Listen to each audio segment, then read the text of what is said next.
अगर आपके cut off से 2 या 3 ज़्यादा नंबर हैं और आपको ऐसा लग रहा है कि आपकी जो सिलेक्शन की पॉसिबिलिटी है वो बहुत ज़्यादा कम है और आप बहुत ज़्यादा एंशियस हो जाते हो इस चीज़ को सोच के, then you are absolutely wrong. इस पर्टिकुलर मिथ को ब्रेक करने के लिए I have decided to make a video on this topic. This is Jobnama and I am your host Ritika.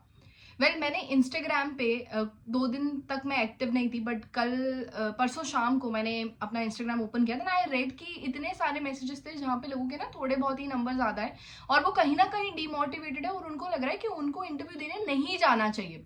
So I was little bit surprised कि ये लोग ऐसा क्यों सोच रहे हैं, जबकि there are a lot of examples including me जिनका रेंज बहुत ज़्यादा नहीं था मार्क्स का, या फिर ये बहुत ज़्यादा ऑनलाइन प्लेटफॉर्म पे कहीं सुना है या फिर डिस्करेज हो गए हैं, जिसकी वजह से मेरे पास एक मैसेज आया कि मुझे लगता है कि मुझे जाना नहीं चाहिए, it will just waste my time and maybe मैं सिर्फ एक एक्सपीरियंस के लिए मैं जा रहा हूँ। तो आई वॉज वेरी सरप्राइज। फिर मैंने पोल किया और वहाँ से देखा कि लोगों ने जेन्युइनली इस टॉपिक पे एम्फेसाइज किया है कि आप वीडियो बनाओ। अगर आप ऐसा सोच रहे हो यार, तो then you are absolutely wrong. क्योंकि नंबर 2 एक्स्ट्रा है या फिर 10 एक्स्ट्रा है, दैट डज नॉट मैटर। आपको इंटरव्यू में अपीयर तो होने जाना ही है। इस चीज़ को काफ़ी प्रैक्टिकली हम समझेंगे, देन मैं आपको धीरे धीरे बताऊंगी कि क्यों मैं इस चीज़ को कहती हूँ कि डज नॉट मैटर कि आपके 2 नंबर एक्स्ट्रा है या 10 मैटर एक्स्ट्रा है। नंबर 1, अगर आपको DSSS का एग्जाम दिया होता, आप एक सिनेरियो अपने दिमाग में इमेजिन कीजिए।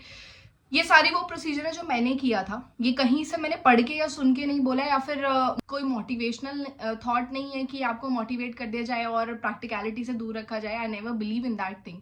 वन थिंग इज दैट कि अगर आपने DSSS का एग्जाम दिया होता तो क्या आपको सेकंड चांस मिलता? मान लो उनकी कट ऑफ आई 170 और आपके नंबर रह गए 171 एंड 172 मैक्सिमम। तो क्या आपको लगता है कि आपने डॉक्यूमेंट वेरिफिकेशन फिल कर दिया होता तो आपको सेकंड चांस भी मिलता अपने आप को प्रूव करने का या अपनी स्किल्स को परफॉर्म करके दिखाने का कि यार मैं अच्छा पढ़ाती हूँ? डज नॉट मैटर कि मेरे 1 या 2 मार्क्स जो कि सो कॉल्ड पर्सनल रीजंस, यानी कि आपका रॉन्ग सर्कल लग जाना, क्वेश्चन स्किप हो जाना, टाइम कम मिलना, या इन सारे रीजंस की वजह से हो सकता है आपके 2 या 3 नंबर कम हो। क्योंकि नंबर कम होने का आप इंटेलिजेंट कितने हो उससे बहुत ज्यादा रिलेशन नहीं होता, क्योंकि उस दिन जिस दिन आप एग्जाम देने बैठते हो बहुत सारे फैक्टर्स ऐसे आते हैं जिनकी वजह से आपके 2-4 नंबर ऊपर नीचे हो जाते हैं। तो समबडी हु हैज स्कोर्ड आपसे 4 नंबर ज्यादा और आप कोई खास डिफरेंस नहीं है, that's the only thing that I want to convey. अब दूसरी बात ये आती है कि ये एक ऐसा एग्जाम है, केंद्रीय विद्यालय संगठन या नवोदय विद्यालय संगठन, ये 2 ऐसे हमारे ऑर्गेनाइजेशन है जो एक्चुअली चाहते हैं कि उनके यहाँ पे टीचर्स आए। दैट्स वाई उन लोगों ने एक सेकंड स्टेज रखा है which is called interview. That means आपको सेकंड चांस मिल रहा है कि यार मैं जाके परफॉर्म करूंगा और डू एंड डाई वाली सिचुएशन से बाहर निकलूंगा। वहीं DSSS में मैं डॉक्यूमेंट वेरिफिकेशन भर भी लूं, डज नॉट मैटर। जब रैंक आएगी या फिर जब पोस्टिंग आएगी तो डेफिनेटली ज्यादा मार्क्स वाले को कंसिडर किया जाएगा। वहां पे अगर आप मुझसे ये कहते हो कि नहीं रितिका, हम नहीं फॉर्म फिल कर, हम नहीं डॉक्यूमेंट्स वेरिफिकेशन के लिए जाएंगे, देन आई अग्री, ठीक है मत जाओ, वो काफी प्रैक्टिकल अप्रोच है। बट इधर यू शुड गो। पहले क्वेश्चन का क्लियर हो गया कि आपको जाना है क्योंकि ये आपके लिए सेकेंड अपॉर्चुनिटी है। अब सेकेंड बात ये है कि यहाँ पे बहुत ज्यादा लोगों को ये लगता है कि हमें बहुत ज्यादा स्कोर करना है और इसके चक्कर में एक परफॉर्मेंस प्रेशर हमारे माइंड पे बना होता है। लुक, मैं यहाँ पे ये नहीं कहूंगी कि आपको बहुत ज्यादा अच्छा परफॉर्म नहीं करना होता, क्योंकि मैं जानती हूँ कि अच्छा परफॉर्म करना होता है।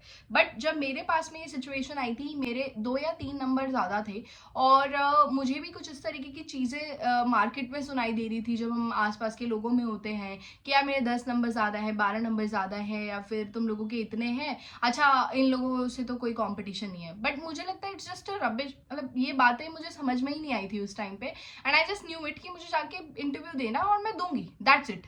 बिकॉज कहीं ना कहीं जो ये रेशो बनाया है जिससे आपके इनिशियल जो मार्क्स हैं उनका आपके फाइनल मार्क्स में कोई बहुत ज्यादा कंट्रीब्यूशन नहीं है। अगर आप बहुत ज्यादा अच्छा परफॉर्म कर रहे हो इंटरव्यू में, that means you are ahead of them. Because हमारे पास में बहुत सारे ऐसे एग्जाम्पल भी हैं जिनके 10 से 12 नंबर ज्यादा है but they did not qualify for the interview, मतलब उन्होंने अच्छा परफॉर्म नहीं किया, उनके वही 30 से कम नंबर रहे होंगे। अब बात ये आती है कि क्या सच में 50+ मार्क्स लेके आना जरूरी है to get into the race? Then this is true, yes, आपको 50+ नहीं, आपको अराउंड 55+ मार्क्स चाहिए होते हैं जब आपके ऐसे 1 या 2 नंबर जाता है। तो जितने ज्यादा नंबर बढ़ते जाते हैं उतना आपको थोड़ा थोड़ा रिलैक्सेशन मिलता जाता है इन द इंटरव्यू। बट अब ऐसी सिचुएशन में डर जाना कि यार मेरे को 55 ही लाने हैं, तब मैं कैसे करूंगा, हाउ विल आई परफॉर्म? तो इस चीज को आप ऐसे समझिए कि अगर आपके 10 नंबर एक्स्ट्रा है फॉर एग्जाम्पल, तो अगर आप ये वाला कैंडिडेट हो कि जो ये सोच रहा है कि मेरे 10 नंबर हैं, अब मैं फुल रिलैक्स करूंगा एंड जब इंटरव्यू आएगा तो जाके देके आ जाऊंगा, then trust me this is the wrong approach. आप काफी गलत तरीके से सोच रहे हो। अगर आप ये वाले कैंडिडेट हो कि यार 2 नंबर ज्यादा है और बहुत ज्यादा मेहनत करनी है, तो भी आप गलत तरीके से सोच रहे हो, क्योंकि नंबर आपके कम हो या ज्यादा हो, मैंने एक पॉडकास्ट किया था प्रियंका के साथ में, उसने एक बात कही थी कि यार हम तो मैक्सिमम का अप्रोच करते हैं ना। तो वही बात मैंने भी कही थी कि जब आप किसी भी एग्जाम के लिए प्रिपेयर करते हो, इंटरव्यू भूल जाओ, जब आप ये पेपर देने के लिए गए थे तो क्या आप अपने आप को टारगेट देके गए थे कि मुझे इतने नंबर लेके आने हैं? आपको कैसे पता था कि इतनी ही कट ऑफ आएगी? अब यहाँ पे क्योंकि एक कट ऑफ आ चुकी है तो आप थोड़ा बहुत प्रिडिक्ट कर लेते हो कि 2 नंबर कम है, 3 नंबर कम है, इतना ज्यादा करूं, इतना कम करूं। तो ये कैलकुलेशंस लगा के तो वैसे भी आप नहीं कुछ अप्रोच कर सकते। द राइट वे इज कि आपको अपना मैक्सिमम दे के आना है। मतलब मैं कह रही हूँ आप 60 में से 60 टारगेट करके जाओ ना, I will do my best, I will get maximum out of it. Practically आप सबकॉन्शियसली अपने माइंड में रख सकते हो कि येस डेफिनेटली मेरे एफर्ट्स थोड़े ज्यादा लगेंगे, बट दैट्स नॉट इम्पॉसिबल। क्योंकि अब की बार जो डेमोन्स्ट्रेशन के अंदर जो वेटेज दिया गया है डेमो को, दैट ओनली इंडिकेट्स कि संगठन वांट्स कि जो बच्चा जेन्युइनली टीचिंग बैकग्राउंड से है वो आए, तभी तो उसने डेमो का जो रेशो है मार्क्स का वो बढ़ा दिया है। So that's not at all an impossible task. और अगर आप ये सोच रहे हो कि 55 प्लस का टारगेट मुझे लेके चलना है, दैट्स अ टारगेट, बट मुझे लगता है वो टारगेट तो आपके अगर 10 नंबर ज्यादा है तब भी रहना चाहिए। If you are a true candidate, how can you decide कि मैं इतने तक का परफॉर्म करूंगा, इतने तक का परफॉर्म नहीं करूंगा? तो मेन बात यहाँ पे ये है कि गिव अप करने की। If you are trying to give up कि नहीं यार मैं चला जाता हूँ और मैं छोड़ देता हूँ, then you are absolutely wrong, क्योंकि आप उस समय पे काफी गलत हो जाएंगे, आपकी अप्रोच गलत हो जाएगी and you will get demotivated.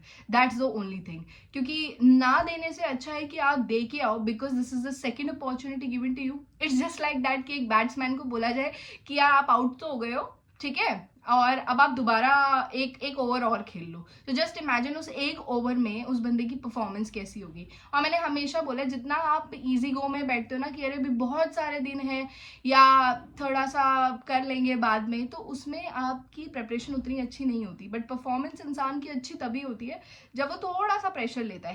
Healthy word सुना है आपने? हेल्दी परफॉर्मेंस, किसी भी चीज के आगे आप हेल्दी लगा दो वो अच्छा है। मतलब over pressure is bad, but एक थोड़ा सा प्रेशर होना ना कि ओके करना तो है। मेरे माइंड में यही था, मैं तो ये सोच के गई थी मैं 60 में से 60 लेके आऊंगी, दैट्स इट। मुझे नहीं सोचना था कि मेरे 2 आएंगे या 3 आएंगे।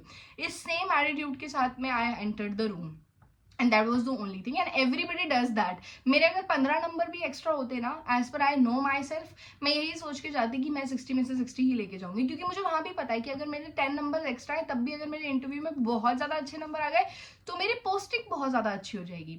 तो इसलिए एक चीज मैं यहाँ पे कहना चाहती हूँ कि आपका सिलेक्शन हो भी जाएगा तो भी आपको हल्का फुल्का फर्क नहीं पड़ेगा कि यार आपके नंबर कम है, आपके नंबर ज्यादा है। थोड़ा सा आपकी पोस्टिंग पे फर्क जरूर पड़ सकता है, उसके लिए I will make a different video. But if you are thinking कि रितिका हम नहीं जाएंगे या फिर हम 55 लेके आएंगे तो हमारे लिए थोड़ा सा कंपटीशन ज्यादा है, देन ट्रस्ट मी, आप मुझे इतने टाइम से सुन रहे हो, then you can have faith in me. आपका यही परफॉर्मेंस प्रेशर तब भी होना चाहिए था जब आपके 10 मार्क्स एक्स्ट्रा थे, क्योंकि this is the right way to approach an exam. आपका तब भी टारगेट 60 था, आपका आज भी टारगेट 60 है, तो क्या बदला यार? It's just a it's everything is here. आपके दिमाग में है सब कुछ कि कितना प्रेशर लेना है, कितना प्रेशर नहीं लेना है। मैंने एक वीडियो बनाया था जिसमें बताया था कि आपको क्या करना है जिस दिन इंटरव्यू वाले दिन जाना है। तो आप बहुत सारे लोगों के साथ बैठोगे, उनकी अलग अलग अप्रोचेस सुनोगे, उनकी बातें सुनोगे, वो सब नहीं करना है। तो वो इंटरव्यू वाले दिन तो करना ही है, वो आज भी करना है। आज भी आपके आसपास में बहुत सारे ऐसे लोग होंगे जिनके ज्यादा मार्क्स आए होंगे और बहुत ज्यादा एक्सपीरियंस मत सुनो, इसलिए मैं भी एक्सपीरियंस वीडियोस नहीं डाल रही हूँ।